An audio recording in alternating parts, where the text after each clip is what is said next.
पुनः हम सभी का सौभाग्य है कि हमारे बीच में परम पूज्य शताब्दी देशनाचार्य गुरुवर विशुद्ध सागर जी महामुनिराज के परम स्नेही शिष्य श्रुत संवेगी महाश्रमण आदित्य सागर जी महाराज आपके अंतरंग में होने वाली नाना जिज्ञासाओं का आगम से उत्तर देने के लिए उपस्थित हुए हैं।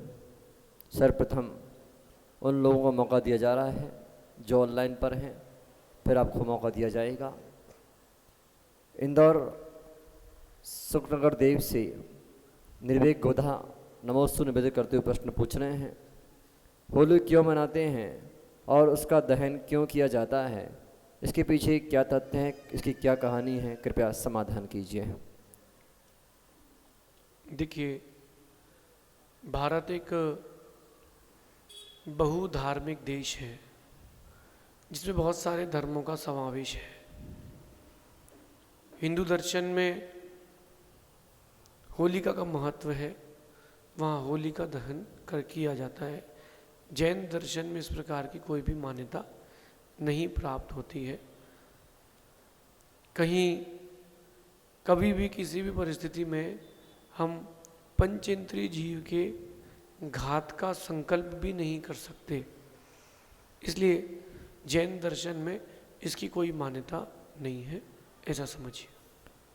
किशनगढ़ से ओसिका जैन नमोस्तु निवेदित करते हुए प्रश्न पूछ रही हैं, गुरुदेव ऐसा बताया जा रहा है कि 14 मार्च को ग्रहण है, तो गुरुदेव कहते हैं कि गर्भावस्था में महिलाओं को ग्रहण में बाहर नहीं निकलना चाहिए, तो ये सही है क्या?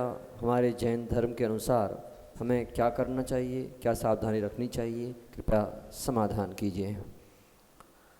देखिए, ग्रहण आदि के काल में ग्रंथों के स्वाध्याय का तो निषेध है, लेकिन ऐसा किसी भी धार्मिक ग्रंथ में पढ़ने को नहीं आया है कि ग्रहण आदि के काल में बाहर नहीं निकल सकते। कई लोग मंदिर भी नहीं जाते, उस समय घर पे ही रहते हैं, तो इस प्रकार की मान्यता जैन दर्शन की नहीं है। अगर अकाल ऐसा समय आता है जब ग्रहण आदि का, उस समय धर्म की अधिक प्रवृत्ति की जाती है। फिर भी सबकी अपनी अपनी मान्यताएं हैं, सबकी अपनी अपनी रूढ़ियाँ हैं, परंपराएं हैं, जिसकी जैसी चलती है वो चलाए। जैन दर्शन में इसका कोई भी वर्णन नहीं है। अगर मालूम नहीं चले तो आज तो गूगल का ज़माना है,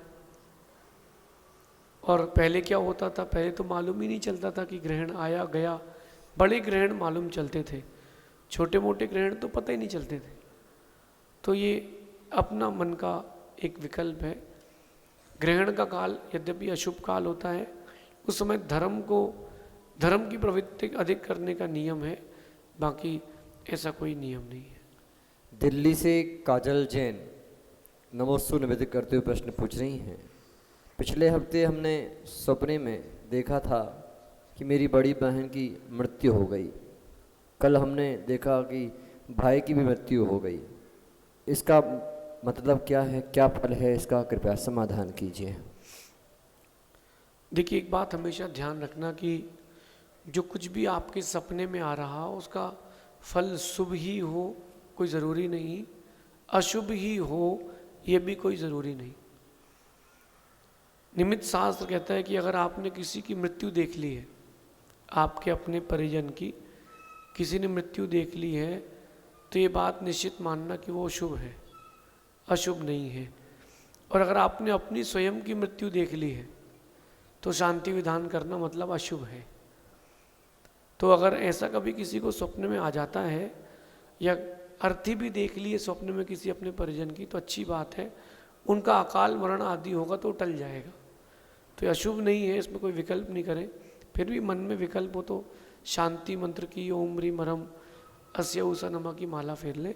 लेकिन निमित्त शास्त्र के अनुसार बात करूं मैं तो अपनी मृत्यु देखना अशुभ है, और आपने किसी और की मृत्यु देख ली है तो वो शुभ है, ऐसा समझिए।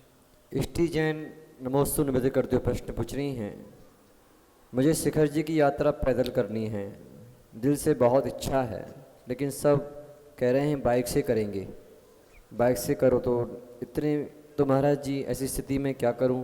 क्या शिखर जी यात्रा करते समय सच्चे दिल से जो मांगो वो मिलता है? कृपया समाधान कीजिए। देखिए, सम्मित शिखर जी जैनों का शाश्वत तीर्थ क्षेत्र, पवित्रतम स्थान है। वहाँ जो भी लोग गाड़ी आदि से वंदना करते हैं वो पुण्य का बंध कम, पाप का बंध ज़्यादा करते हैं। और ख़ासकर जैनों से मेरा कहना है कि आप तो कम से कम इस काम से बचें। सम्मित शिखर जी की वंदना कोई फैशन नहीं है, कोई ट्रेंड नहीं है, ना ही कोई रूढ़ी है कि करनी पड़ेगी। ये आपके वर्तमान के बंध का साधन बताती है कि आपने कौन सा बंध कर लिया। जिसने नरक आयु, तिरंच आयु का बंध कर लिया है वो जीव सम्मित शिखर जी की वंदना नहीं कर पाएगा। दूसरी बात कहता हूँ, अगर आपको क्षेत्र की पवित्रता, क्षेत्र की विशुद्धि और क्षेत्र की रक्षा का भाव है तो कम से कम चप्पल जूते पहन करके और गाड़ी आदि में बैठ करके ऊपर खा पी करके वंदना ना करें। आपकी शक्ति नहीं है, आप अपनी सामग्री लेकर के जाएं, लेकिन चप्पल आदि पहन करके, जूते आदि पहन करके वंदना ना करें। आप ही अपने स्थान की पवित्रता नहीं रखेंगे तो कौन रखेगा? अगर कोई कहता है कि टोक तो बहुत दूर है, तो ध्यान रखना कि मंदिर तो बहुत दूर होता है, लेकिन देहरी के दूर से ही चप्पल उतार दी जाती है। वो अनंतानंद सिद्धों की भूमि है, उसकी पवित्रता बना के रखें। गाड़ी आदि में वंदना नहीं करना चाहिए। अगर आपके परिवार के लोग कर रहे हो तो उनको समझाएं, और ना समझें तो आप समझ जाएं। अपन तो स्वयं पैदल वंदना करें, वहाँ कोई डर नहीं है, वहाँ कोई रिस्क नहीं है। छोटे से बच्चे को भी गोदी वाले को दे देते हैं जिसको जानते नहीं है, और पूरी तीर्थ यात्रा के बाद बच्चा आपकी गोद में हाथ पे मिलता है।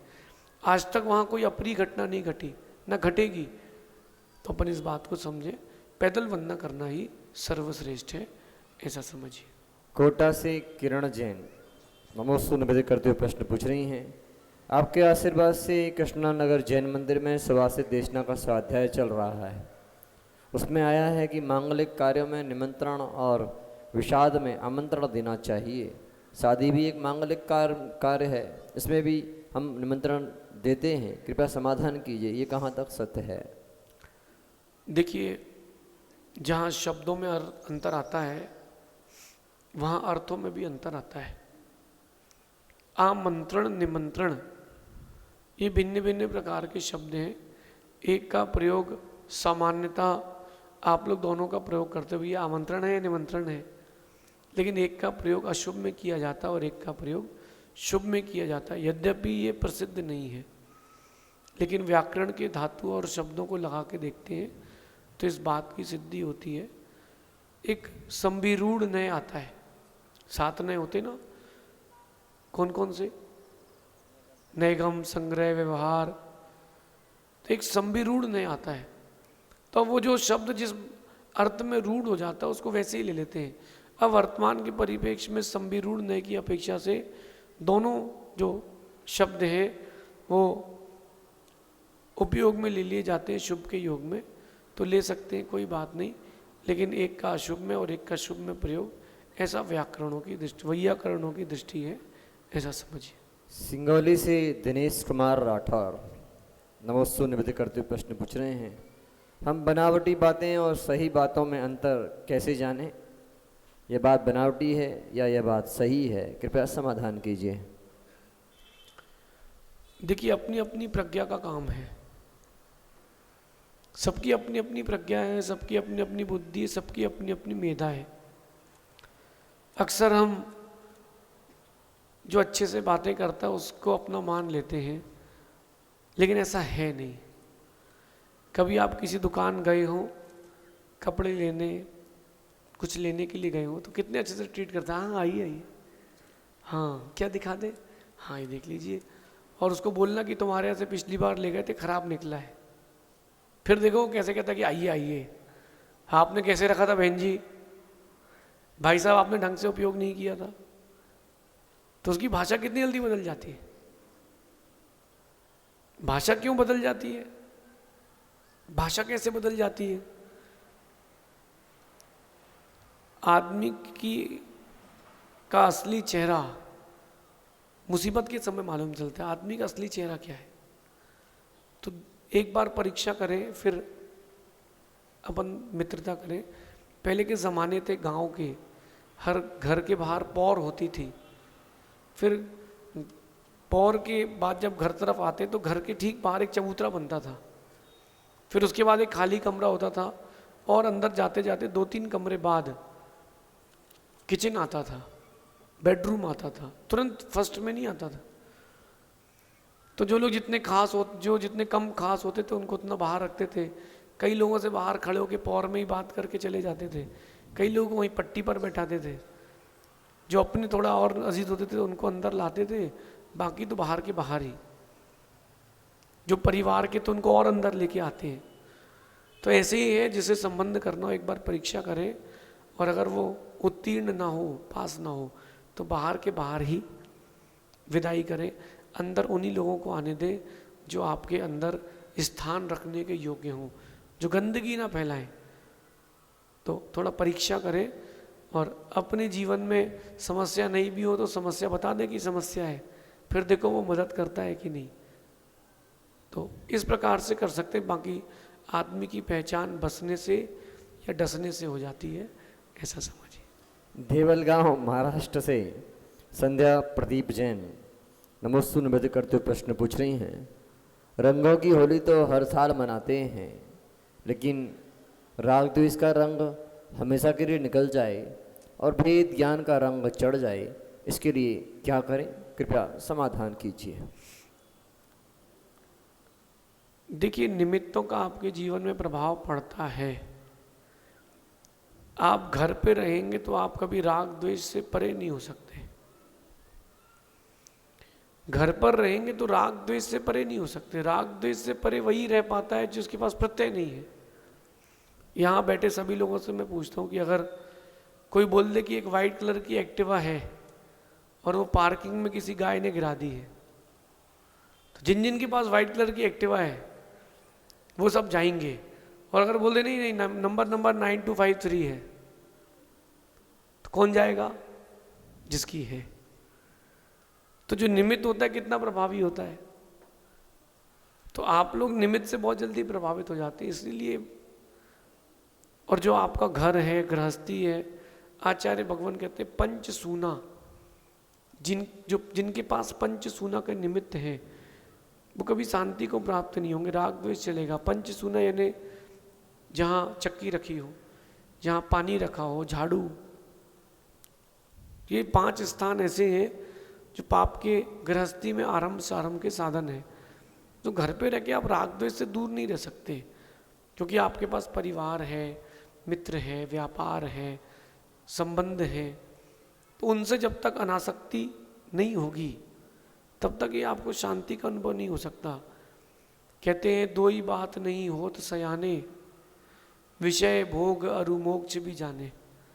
दोनों चीज़ें एक साथ नहीं चल सकती। सर्दी है तो इमली तो छोड़नी पड़ेगी, और इमली है खाओ, सर्दी है तो जल्दी जाओ।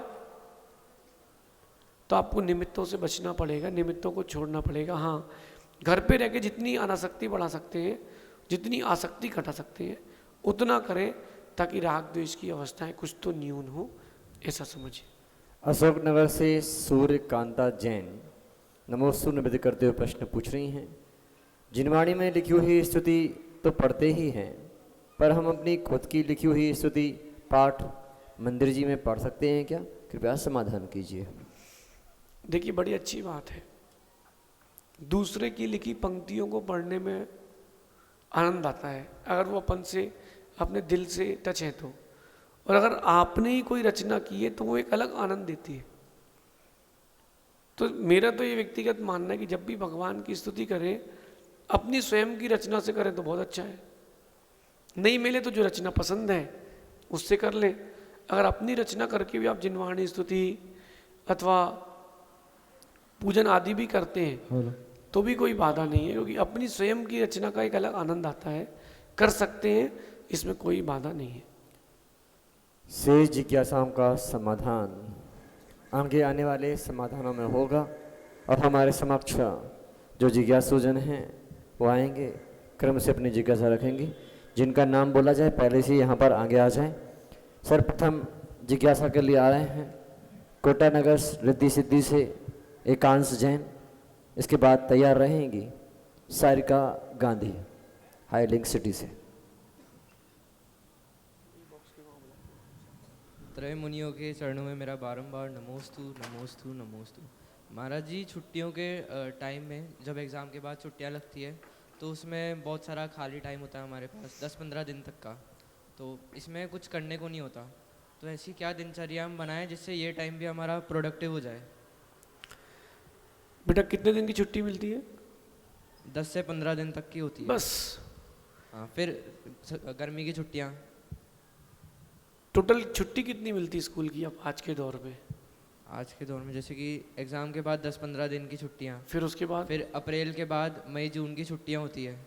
मतलब लगभग 2 महीने। हाँ, पहले के दिन अच्छे थे, 3-3 4-4 महीने की छुट्टियां मिलती थी, बच्चे रिफ्रेश होते थे। मैं आपसे एक बात बोलता हूँ बेटा, एक एग्ज़ाम के बाद जो गैप मिलता है फिर, क्योंकि फिर से आपकी समर स्कूल्स क्लासेस चालू हो जाएंगी, तो आपको पढ़ाई भी करना है, धर्म भी करना और खेलना भी है। मेरा ये मानना है कि बच्चों के लिए पढ़ाई जितनी ज़रूरी है उतनी एक्टिविटीज़ भी ज़रूरी है। बच्चों को खेलने का मौका ज़रूर दें, लेकिन बच्चों से कहना है सिर्फ खेलने का ही मौका ना ढूंढें, पढ़ाई भी करें। तो बेटा इन दिनों को यूज़ करने के लिए बहुत अच्छा तरीका है कि सबसे पहली बात है, रोज़ तो अभिषेक पूजा कर ही नहीं पाते, और रोज़ आप अपने दोस्तों के साथ उठ बैठ खेल भी नहीं पाते। इन दिनों में सबसे पहले उठ करके भगवान का अभिषेक करने का एक आदत डालें, रुचि बढ़ा लें कि बस भगवान के अभिषेक करने की रुचि आ जाए। मेरा ये व्यक्तिगत अनुभव है कि सफलता हो, एग्ज़ाम्स में मार्क्स हो या बिजनेस में पैसा हो, केवल मेहनत से ये चीज़ें नहीं मिलती, इसके लिए पुण्य भी चाहिए, और भगवान की आराधना से बढ़ के कोई और पुण्य है ही नहीं। तो मेरा ये मानना है कि इन दिनों में अगर आप अपने गुरुजी के पास चले जाएं छुट्टी मनाने तो और बेस्ट है, वो उससे अच्छा हॉलीडे कुछ है ही नहीं। जो लोग यहाँ बाहर से आए हैं उनको लगता है कि हाँ यार बड़ा आनंद है। सेकंड ऑप्शन ये है कि अपन जिस नगर में आप रिद्धि सिद्धि में है, बढ़िया भगवान का अभिषेक करें, माँ के साथ पिताजी के साथ पूजन कर लें।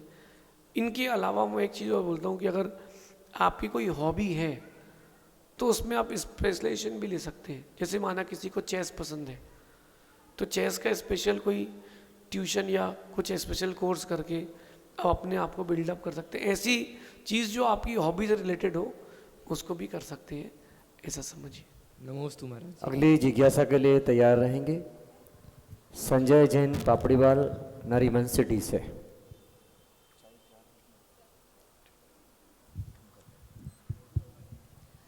सभी गुरुओं के चरणों में कोटि कोटि नमन।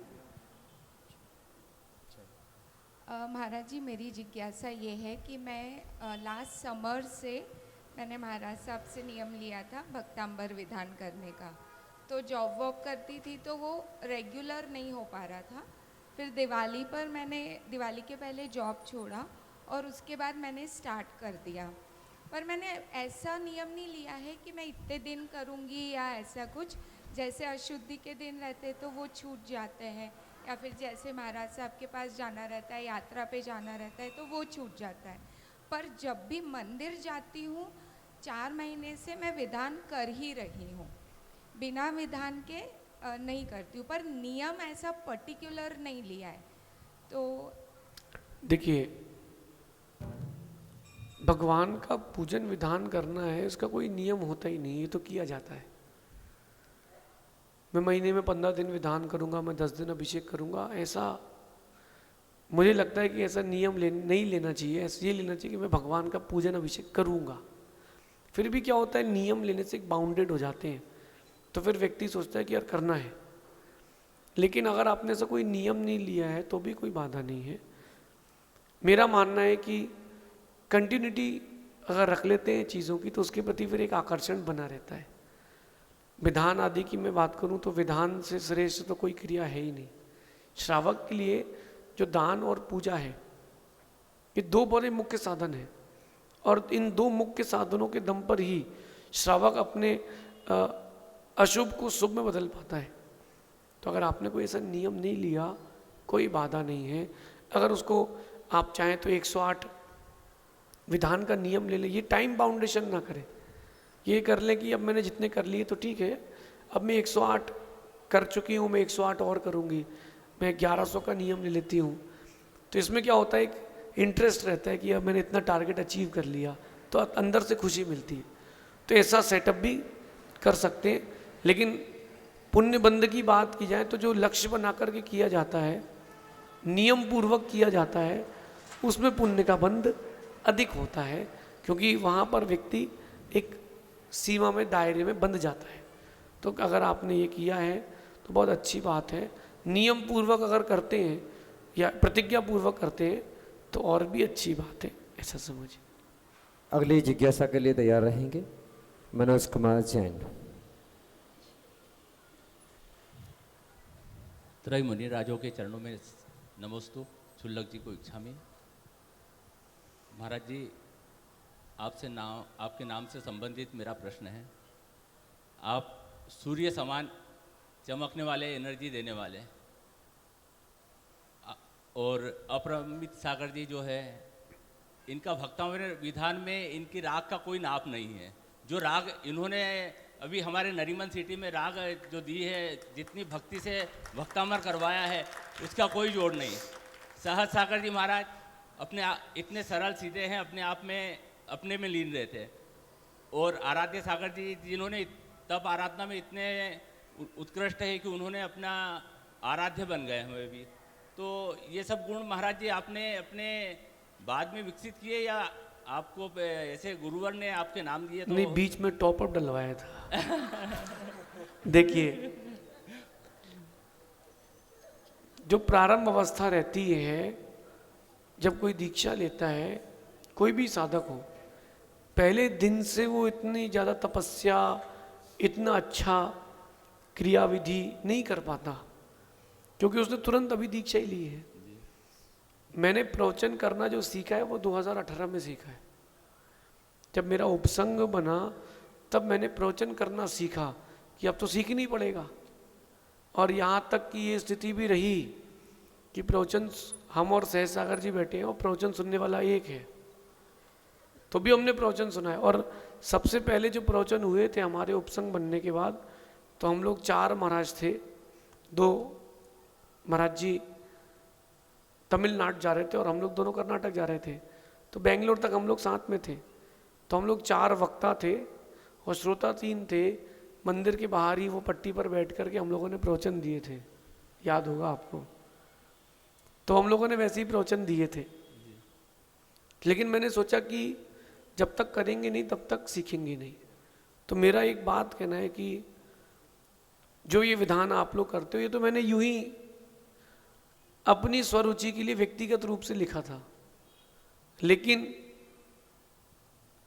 आपने अगर किसी काम को विशुद्धि के साथ किया है तो वो अनंत गुना फलित होता है ना। हमने सोचा था कि अपरमित सागर जी कभी इस विधान को पढ़ेंगे, ना मैंने कभी सोचा था कि ऐसा भक्तांबर विधान का ट्रेंड भी आ जाएगा। ये कुछ हमने कभी नहीं सोचा था। लेकिन बात ये है कि धीरे धीरे डेवलपमेंट होता है। एक पत्थर को हीरा बनने में करोड़ों साल लगते हैं। एक पानी की बूंद को या कुछ पार्टिकल्स को स्फटिक बनने के लिए करोड़ों साल चाहिए, इसके पहले नहीं बनता। तो धीरे धीरे आपको अपनी स्किल्स पर काम करना चाहिए। मैंने कहीं पढ़ा था कि हम दुनिया के सुधार में लगे हैं, इसलिए अपना बिगाड़ हो रहा है। और एक मंदिर के बाहर मैंने पढ़ा था कि दुनिया के सुधार की अपेक्षा अपने से सुधार प्रारंभ करें, एक व्यक्ति तो सुधर जाएगा। तो ये धीरे धीरे चीज़ें बढ़ती हैं। आपका लक्ष्य जैसा होता है वैसा होता है। लोगों ने टोक टोक के, हमारी गलती गिना गिना के हमको सुधारा है। तो सबसे पहले धन्यवाद तो उनको जिन्होंने हमको टोका, सुधारा, बैकफायर किया। क्योंकि अगर वो नहीं करते तो हम खेलते कैसे। धीरे धीरे क्वालिटीज़ बढ़ती हैं। जब कोई पूजा अभिषेक भी करता है श्रावक भी, तो धीरे धीरे वो रचता है, पचता है। तो प्रारंभ अवस्था वैराग्य धारण करने की होती है। 10-12 साल बाद वो वैराग्य में मजबूत हो जाता है। तो क्रम काल क्रम से सब चीज़ें होती हैं। आप चाहें तो आ सकते हैं। थोड़ा स्टार्टिंग कर लें, 10-12 साल में आप भी रम जाएंगे। बिल्कुल महाराज जी, आप पीछे हूँ मैं आपके। नमस्ते महाराज। अगली जिज्ञासा के लिए तैयार रहेंगे जीतू पाटौदी। परम पूज्य त्रय मुनि राजों के चरणों में बारंबार नमोस्तु। महाराज जी, मेरी जिज्ञासा ये है कि वर्तमान में ये देखा जा रहा है कि खास तौर से जैन धर्म में देहदान की जो परंपरा वो बढ़ती जा रही है, और देहदान की परंपरा के साथ साथ ये भी देखा जा रहा है कि जो देहदान नहीं करते हैं लेकिन वो विद्युत शवदाह गृह में भी उनको अंतिम क्रिया करते हैं, तो आगम की अपेक्षा से ये कहाँ तक उचित है? मेरी देखिए वकील साहब, आज के इस दौर में व्यक्ति जो ट्रेंड में आता है उसको एक्सेप्ट कर लेता है, आगे पीछे के बारे में ज़्यादा नहीं सोचता। लेकिन मेरा कहना है कि किसी भी चीज़ को स्वीकारने के पहले एक बार उसके बाद अंदर तक टच तो करके आए, इसको ज्ञान तो करे। ये जो देह दान की प्रक्रिया प्रारंभ हो गई, इसका जिन आगम में कहीं भी कोई भी वर्णन नहीं है। जिन आगम को छोड़िए, अगर आप हिंदू दर्शन की बात करते हैं तो भी वहाँ कोई भी इसका वर्णन नहीं है। किसी भी धर्म ग्रंथों में इसका कोई वर्णन नहीं मिलेगा। रक्तदान का ट्रेंड है, नेत्रदान का ट्रेंड है। देखिए, आपने किसी को जो अंग दिया है और उसने अगर उस अंगों के द्वारा पाप किया है तो उसके भागीदारी आप भी बनेंगे। इसके अलावा जो उस शरीर में अनंत जीव से जो दिखते नहीं हैं, लोग कहते हैं ना कि दिख कहाँ रहे हैं, कभी आप देखो माइक्रोस्कोप में आपको सब चीज़ें दिखेंगी। तो बोले हमें कुछ दिख तो रहा ही नहीं, हम क्या मान ले क्या है? तो देखिए, ऐसा है कि इन सब चीज़ों से पाप की वृद्धि हो रही है। जो दूसरा सिस्टम आ गया आजकल, मशीन में डाला और ख़त्म। ठीक है, आपके लिए बड़ी सहूलियत हो गई है, लेकिन जो क्रिया विधि रहती है उसमें थोड़े दिन तक व्यक्ति के अंदर वैराग्य चलता है, वो सब खत्म हो गया। 3 दिन का समय इसलिए रखते हैं कि 3 दिन की आयु है अग्निकाय जीवों की। 3 दिन में वो पूरी चिता सब जल के ठंडा हो जाता है, फिर उठा करके लाते हैं। उस समय उसको देखते हैं कि देखो इतना सुंदर शरीर था, एक लोटा बचा है। अब वो सिस्टम ही चेंज हो गया। अब तो नया ट्रेंड आ गया है, ये आने वाला होगा कि जिसके यहाँ कोई ख़त्म हो गया है, आप कॉल करें, फैसिलिटी अवेलेबल, घर के नीचे गाड़ी आएगी और वो शरीर लेकर के अंदर डालेगी। 10 मिनट बाद एक कटोरी में राख आएगी, वो जो राख है एक गमले में पेड़ में डाल करके आपको दे दी जाएगी कि अपने संभालिए अपने पिताजी को। सब खत्म, भावनाएं खत्म हो गई हैं, भावनात्मक चीज़ें खत्म हो गई हैं। जो जितनी संस्कार विधियां थी ये वैराग्यास्पद थी।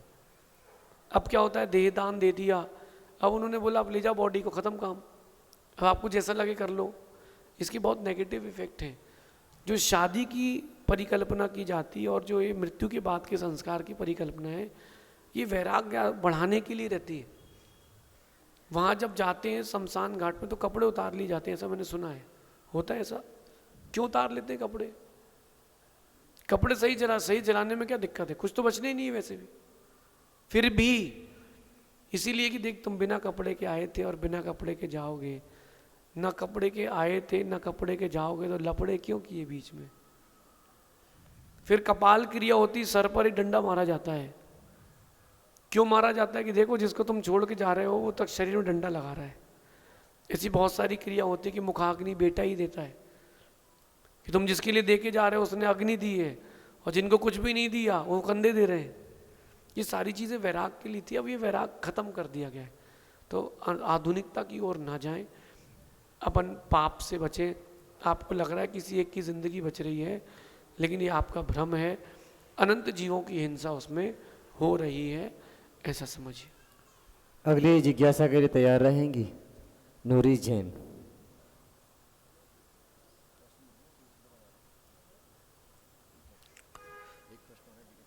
ये चालू सर बोले, जादू करो।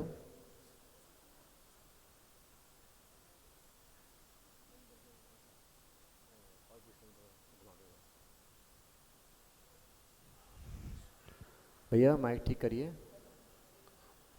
कॉर्डलेस। वो आपका था ना इसलिए लेट चालू है जी। तो पूछिए। मुनिवर के चरणों में बारंबार नमोस्तु।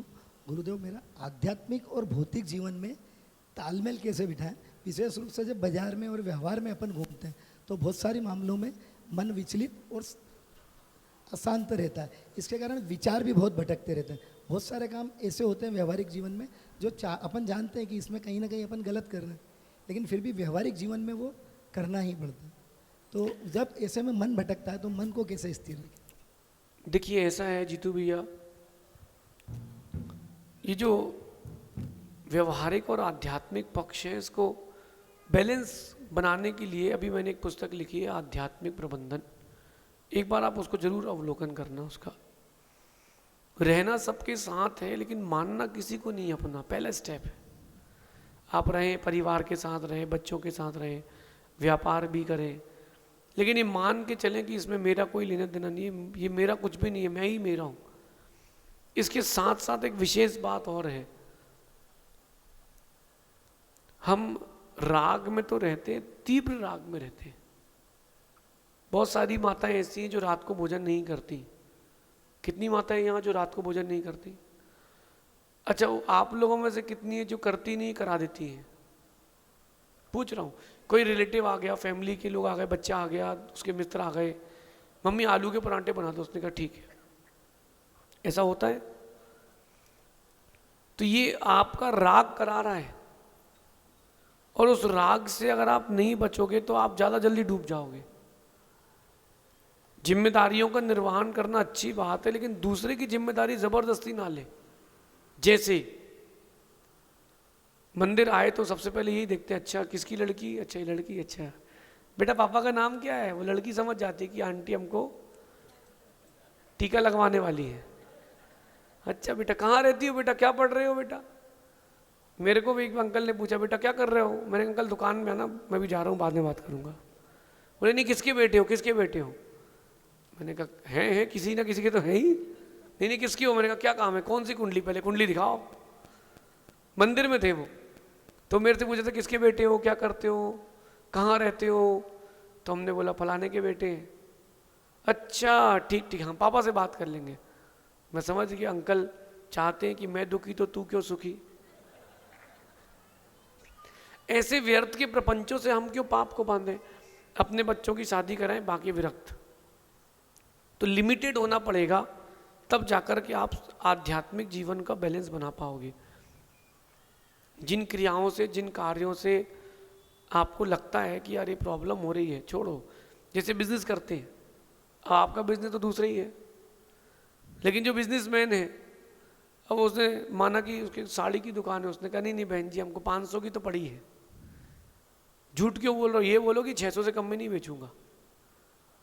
शब्दावली बदलें और जितना हो सके सांसारिक प्रपंचों से बचे।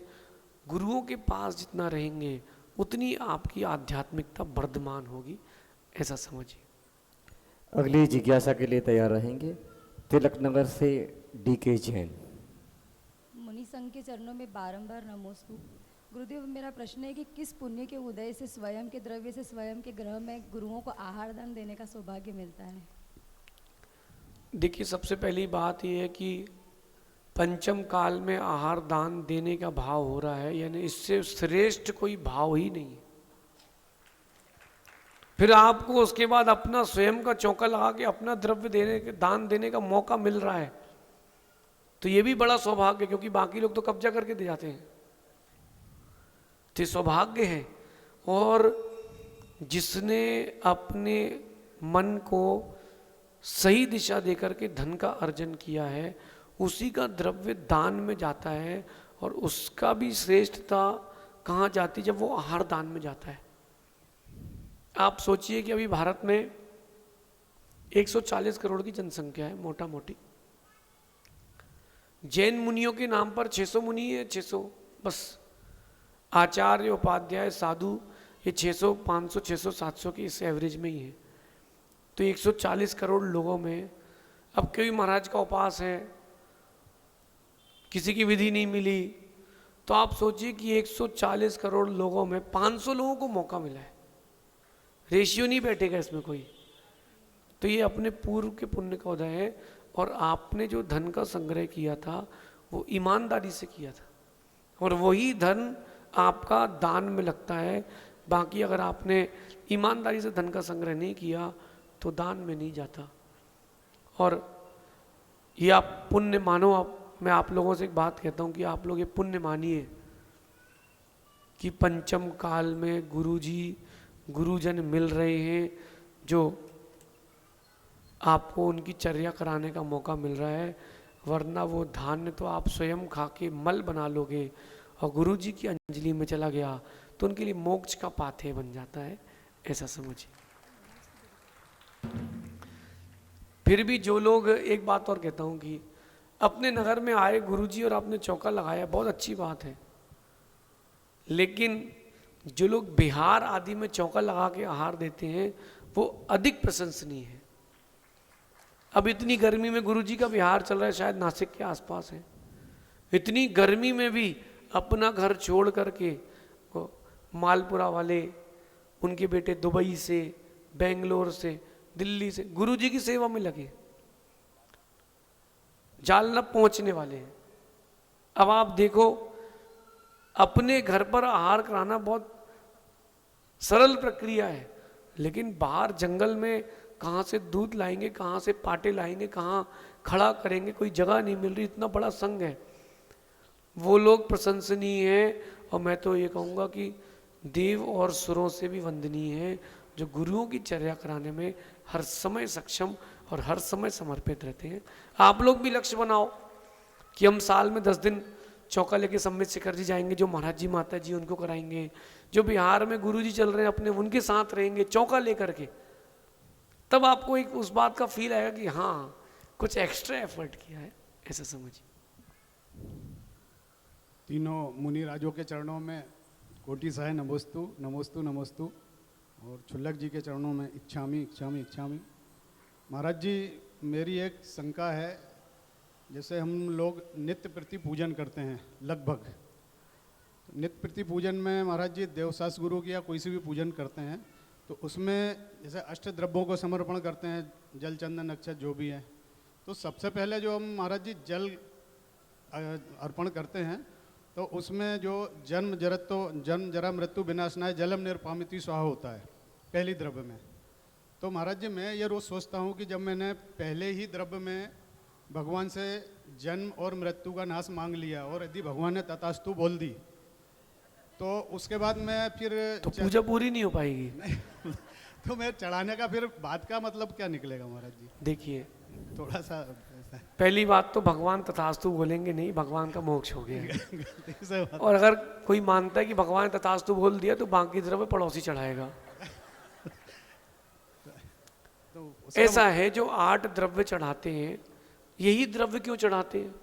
जन्म जरा मृत्यु के विनाश के लिए ही, और मोक्ष फल की प्राप्ति के लिए, निर्वाण के लिए 8 द्रव्य। आप देखिए, जन्म जरा मृत्यु विनाशनाय जलम निर्पामति स्वाहा, संसार ताप विनाशनाय, ये बीच में कवियों के द्वारा बनाई हुई है कि भावना रहे इस चीज की।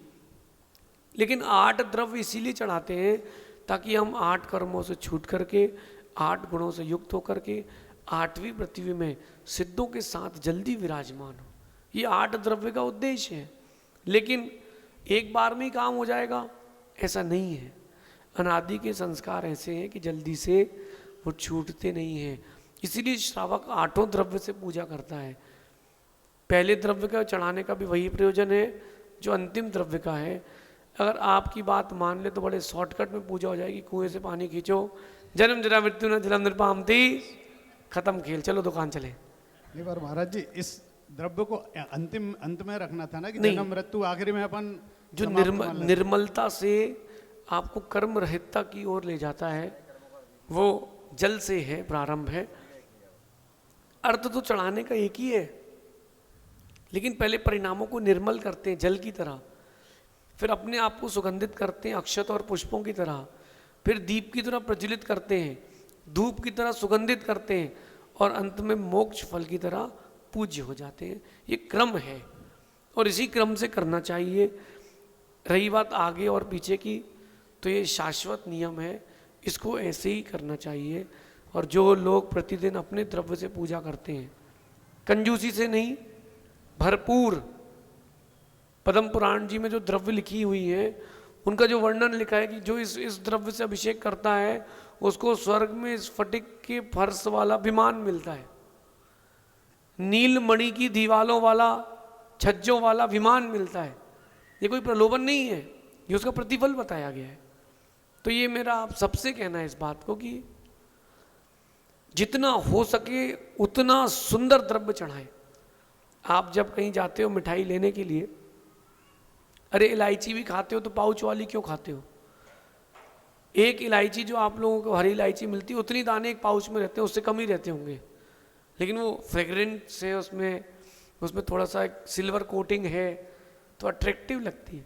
आप जब पूजा करें तो इतनी सुंदर द्रव्य होना चाहिए पड़ोसी के मुंह में पानी आ जाए, इतनी सुंदर द्रव्य होना चाहिए। और आप लोग के साथ तो क्या है कि छोटी सी डब्बी में एक बादाम, एक चिटक, एक लौंग मंदिर के द्रव्य पलटा दी, बढ़िया 2 थाली की 1 थाली करके वहां से मंदिर से उठा ली। अपनी द्रव्य से अधिक द्रव्य से पूजा करें, अधिकस्य अधिकम फलम। कितने लोग हैं यहाँ जो प्रतिदिन एक श्रीफल चढ़ाते ही हैं? एक श्रीफल चढ़ाते हैं मंदिर में या गुरु जी के पास प्रतिदिन। आप बताओ सभा में 2 ही हाथ उठे भाई बहन के, बस। और एक यहाँ उन्हीं के पिताजी हैं, तो तीनों का एक ही तो नहीं है, हैं? अलग अलग है। वो कह रहे तीनों के अलग अलग है। तो आप देखो कि 15-20 रुपए का नारियल आप नहीं चढ़ा पा रहे हो और आपको मोक्ष फल चाहिए तो कैसे मिलेगा? प्रतिदिन आपको एक श्रीफल भगवान के चरणों में इसी बात का चढ़ाना चाहिए, भगवान मेरी लोभ का साय कम हो और मेरा मोक्ष का द्वार जल्दी खुले। 5 रुपए की चावल की डब्बी, 5-10 रुपए से ऊपर की द्रव्य नहीं चढ़ाते। और चाहिए क्या है? भगवान सारे कष्ट हर लें। भगवान बोलेंगे ऐसे हर रहे ना तुम्हारे कष्ट। 50 पैसे की अगरबत्ती घुमाई और वहीं फंसा दी, और वही उसकी जो धूल है भगवान की परमात्मा के ऊपर ही गिर रही है। भगवान आप देख लेना, मैं जा रहा हूँ ना एग्जाम में अच्छे नंबर आए। भगवान बोले 5 रुपए की चढ़ाई है, 5 रुपए से ऊपर नंबर नहीं भेजूंगा। अरे आप जो देंगे वही तो मिलेगा। अधिक से अधिक द्रव्य से पूजा करें, जितनी अधिक द्रव्य से।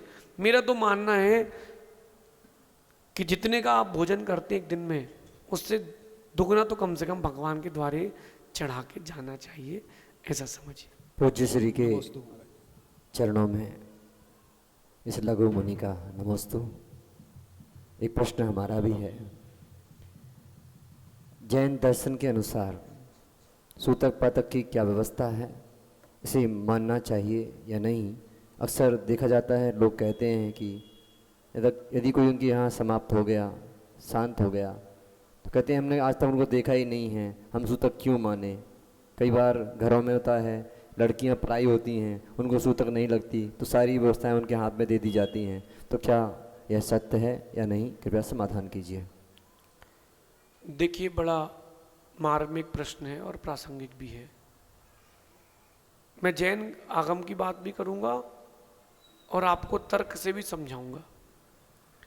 सबसे पहले सिद्धांत की बात करते हैं। कई लोगों का मानना है कि सूतक पातक नहीं होती। उनसे कहना है कि अभी कपड़े पहन करके आप चारों नियोग के ज्ञाता ना बन जाएं, अपने चिंतन को जिन आगम पर ना थोपें कि हम ऐसा जानते और हम ऐसा मानते हैं, फलाना ग्रंथ नाटकबाज है, फलाना ग्रंथ झूठा है। लोगों की मान्यता आ गई है और ये बिल्कुल गलत है। पूर्वाचार्यों और पूर्व के विद्वानों से ज़्यादा ज्ञानी आज के पंडित लोग नहीं हो गए। आपको किसी भी आचार्य के ग्रंथ पर अंगुली उठाने का कोई अधिकार नहीं है। पूर्वाचार्यों की वाणी पर आपको श्रद्धा करना चाहिए। 4 लोग आपको सुनने लगे या 4 लोग आप पर श्रद्धा करने लगे तो ज़्यादा होशियार नहीं होना चाहिए। त्रिलोक सार ग्रंथ उठा के देखना आप, सागर अनगार धर्मामृत उठा करके देखना आप, मूलाचार ग्रंथ उठा करके देखना आप। इन सारे ग्रंथों में सूतक पातक का स्पष्ट वर्णन है। जो सूतक पातक नहीं मानते हैं, उन दिनों में धार्मिक क्रिया करते हैं, ऐसे लोग मरण करके कुभोग भूमि जाते हैं। जैन दर्शन के अलावा अन्य दर्शन में भी इसकी व्याख्या है और ये भी नहीं बोल सकते कि अन्य दर्शन से चीज़ें ले ली हैं। ये आपकी निजी सोच है, आप अपनी निजी सोच को कभी आगम ना कहें। आजकल व्यक्ति कहता है हमने उनको जाने ही नहीं, देखा ही नहीं, हम कैसे सूतक मान ले उनकी। अरे राग द्वेष से संबंधित है सूतक पातक। आपने किसी को देखा ही नहीं अपने रिश्तेदार को, और अगर वो अमेरिका का राष्ट्रपति बन जाए फिर बताओ, अरे वो हमारे चाचा है ना, बड़े वाले चाचा, उनका बेटा है। अरे हमारे दादाजी के तो भैया थे ना, उनके बेटे का बेटा है। यूँ रिश्तेदारी निकाल लेते हैं। वो अगर विधायक बन जाए, पार्षद बन जाए, तो मुख्यमंत्री बन जाए, तो कितनी रिश्तेदारी निकाल लेते हो आप। अभी आप जाके देखो, पूरा इलाहाबाद अमिताभ बच्चन का रिश्तेदार है, और कभी भिंड जाके देखो तो पूरे आचार्य श्री के रिश्तेदार निकलेंगे। तो ये राग द्वेष से संबंधित है। कई बार ये भी करते हैं कि बेटियों को बोल देते हैं कि बेटियों को सूतक नहीं लगती जब तक उसका जो बेटी का गोत्र है उसको उसकी पूरी सूतक पातक लगेगी। बुंदेलखंड साइड तो ऐसा करते हैं कि बस सूतक लगी, हाँ बेटी से पर्दा हटा दो, तुम गेहूँ निकाल दो, तुम चावल निकाल दो। ये बिल्कुल नहीं, जो उसका गोत्र है उसका सूतक पातक उसको लगेगा। जिस दिन गोत्र परिवर्तन होता है विवाह आदि के पश्चात, तो उसको उनका सूतक पातक नहीं लगता है। तो ये विधि है जो लोग अपनी निजी सोच को लेकर चलते। कई लोग ये भी मानते हैं कि आत्महत्या कर ली तो 13 दिन में ही सूतक खत्म, 6 महीने का लगता है, नहीं लगता है। यहाँ तक कि मैंने अजैन बंधुओं को देखा है सूतक पातक को मालते हुए। अशुद्धि के समय को अशुद्धि का समय ही माने। अगर आपने काल की अशुद्धि को नहीं माना है, निश्चित कुमरण होगा। जो लोग सूतक पातक नहीं मानते, निश्चित ही उनका कुमरण होगा। और मैंने देखा है, विद्वानों को भी देखा है, बहुत सारे विद्वानों को मैंने देखा जिन्होंने ग्रंथों के विपरीत बोला, अंतिम समय अपना ही मल करके थाली में रख के खा रहे थे। तो जो आगम के विपरीत मानते हैं उनकी ऐसी दुर्गति निश्चित है।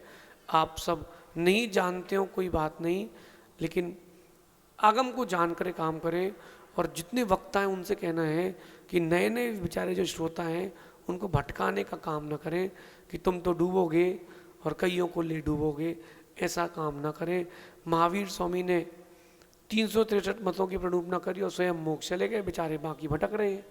तो जो लोग मिथ्या कथन करते हैं उनके साथ भी ऐसे वो आप स्वयं तो भटकते ही हैं, दूसरों को भी भटकाते हैं, ऐसा समझना। शेष आगे देखेंगे। भगवान महावीर स्वामी की